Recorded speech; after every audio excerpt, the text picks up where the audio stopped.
Greetings fellow air travellers. This video is for everyone who has ever bought an airline ticket. I'm going to make this video as short as possible, but the large amount of information included will inevitably dictate the length, so please bear with me. Hopefully at the end of this video I will have convinced you that there is a deception going on right in front of your eyes. This affects every person that has ever travelled on a modern day airliner. If you're not convinced, then I hope that this information will have planted a little seed of thought that you can use later on when something else related comes to light. We have been told that the fuel for a flight consists of about 50% of the ticket price. We have accepted this information for many, many years. What if that information was wrong? What if the manufacturers knew this and chose to keep it quiet? We've all experienced walking up the airplane steps, stopping in the queue and looking around. We look at the wings, we look at the engines, and marvel at the size of these amazingly powerful pieces of modern technology. Sometimes we also see the fuel being pumped into the wings. We think nothing of it. But what happens if we put our common sense hat on and take another look? The Airbus A380 is a truly amazing feat of engineering. In a purely bums-on-seats configuration, this aircraft can take almost 900 passengers. A typical coach takes about 50 passengers, so the A380 can take approximately 18 coachloads of people. That's a lot of people. According to their own specifications, the A380 can take 323,525 litres of jet fuel in the wing tanks. That works out at roughly 260 metric tons, or 130 tons of fuel in each wing. I'll let that sink in for a minute because that is very, very heavy. That is the same as 16 red London double-decker buses on each wing. Or to put it another way, a herd of 22 fully grown elephants on each wing. How does that sound to you? Pretty incredible, right? But you can look this information up in the specifications and check it for yourself. Most of us have seen a plane refueling. They connect one or two hoses underneath the wing, connect that to a pump on board a refueling truck, which then pumps the fuel from underground tanks. This takes about 45 minutes for a full load. We never see the amount being pumped because the tanks are not visible. Let's make them visible and see how that looks. It would take 16 of these 20,000 litre trucks to fill the A380. Where does all this fuel go? In the wings, you say? Okay, let's take a look at the wings, and you tell me where you think it all goes. This is the A380 wing. Pretty huge. Let's put a fuel truck next to it. And another. And another. And another. And 4 more. Just for this wing. Another 8 go into the other wing. Can you see what I'm saying? Now let's take a look at the wings on these aircraft. This is the new Dreamliner taking off in a spectacular fashion. Observe the thickness of the wings. How many fuel trucks would fit in those wings? Okay, let's take a look at the fill rate. To fully fill the A380 takes approximately 45 minutes. To fill an Olympic-sized swimming pool takes about 4 days. I think people are going to be really excited. That is 2.5 million litres of water. The capacity of the A380 is about 8% of the volume. 8% of 96 hours is 7.6 hours. That's a lot longer than 45 minutes. So maybe the filling equipment is much faster for a plane. Let's take a look. This is filling a swimming pool. And this is filling an aircraft. To fill the tanks of an A380 in 45 minutes, you would have to have a pump and a hose that could pump 7,189 litres of fuel per minute. Let's look at something that pumps at about half that speed. Now the plane, now the fire hose.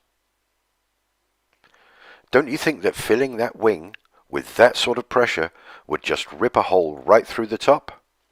It's only made of aluminium. So far, we have no room for all of that fuel, an incredible weight of fuel, and a filling procedure that makes no sense whatsoever.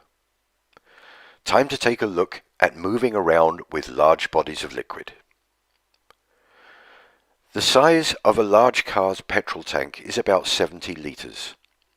Don't you sometimes wish that your petrol tank was bigger so you wouldn't have to fill up so often?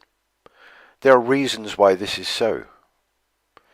Number one, the weight would drastically reduce the performance of the car. And number two, the amount of fuel sloshing about in the tank would seriously interfere with the road holding whilst going around corners. This doesn't seem to be the case with aircraft using vast quantities of fuel. Let's take a look at what large bodies of liquid does to road holding. Not a pretty sight. Now let's look at a couple of landings of aircraft and try to imagine hundreds of tons of fuel sloshing about in the wings. I think you might be getting the gist of what I'm trying to say. It is ridiculous to think that these aircraft take off, fly, bank, maneuver and land with large amounts of liquid moving in all directions.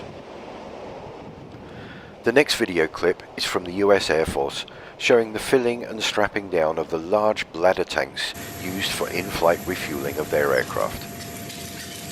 Bear in mind that these 3 tanks are only 9,000 US gallons. This is just under 10% of the fuel needed to fill the A380. Look at the lengths these guys go to and the amount of straps needed to stop this lot sloshing around. Also, this 9,000 gallons takes up a good portion of the aircraft's cargo bay.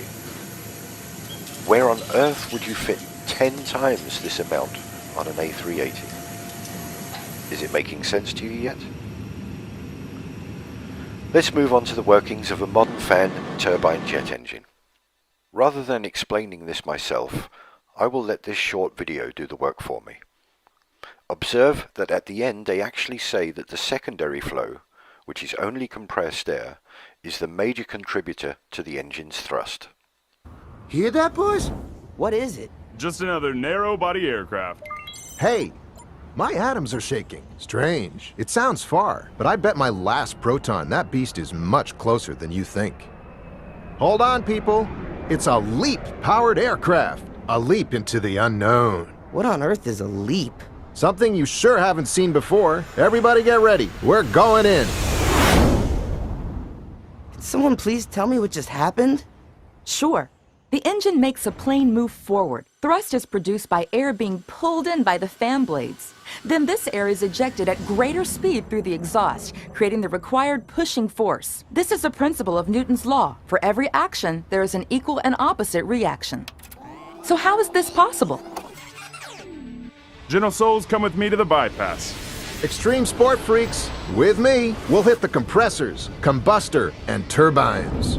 The LEAP is a high bypass ratio engine, which means that a large amount of air bypasses the core of the engine to be ejected directly into the exhaust stream. The fan acts like a propeller. Its curved rotating blades accelerate the airflow into the engine. Lighter composite materials provide better efficiency and resistance. Here come the compressors. Get ready. Things are gonna heat up. Feel that? It's the low-pressure compressor squeezing us. Now, the high-pressure compressors. You're gonna feel the difference. Ultra-efficient compressors deliver optimum air pressure and temperature conditions for combustion. It's rising up now. Let's get toasted! Gentlemen, meet your kerosene counterparts. These guys are gonna light up your day. Already?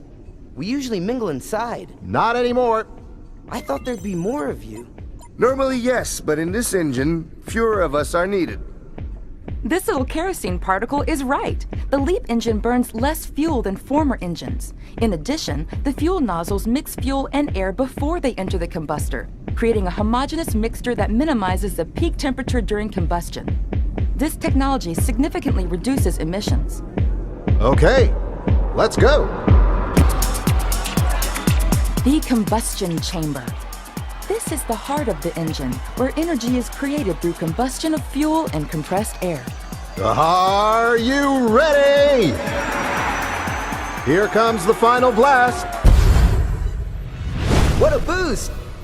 Where are we now? Turbines, let's transfer our energy to them. This is the last extreme stage before we join the soft team. Enjoy. Advanced material and aerodynamics make the turbines much more efficient and durable. The pressure and speed of the hot gases provide the force needed to turn the turbines and its shaft, which in turn drives the compressor and fan. Come on, guys, don't hang around. We alone are responsible for 90% of the thrust from this baby. Here come those adrenaline junkies. So, how was it? Fast, hot, and fantastic. What a trip! Are you kidding me? It was us in the primary flow that did most of the job. Not exactly, kid. It's teamwork. We definitely need each other. We provided the energy to drive the engine, and they provided most of the thrust to make the aircraft move forward. Hey, boss. Sounds like we're in luck today. You said it. It's game on again, boys. Let's go.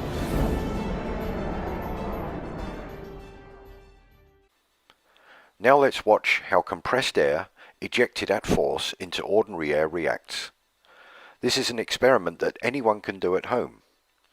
You compress air inside a plastic bottle, pop open the top, and see the result: water vapor.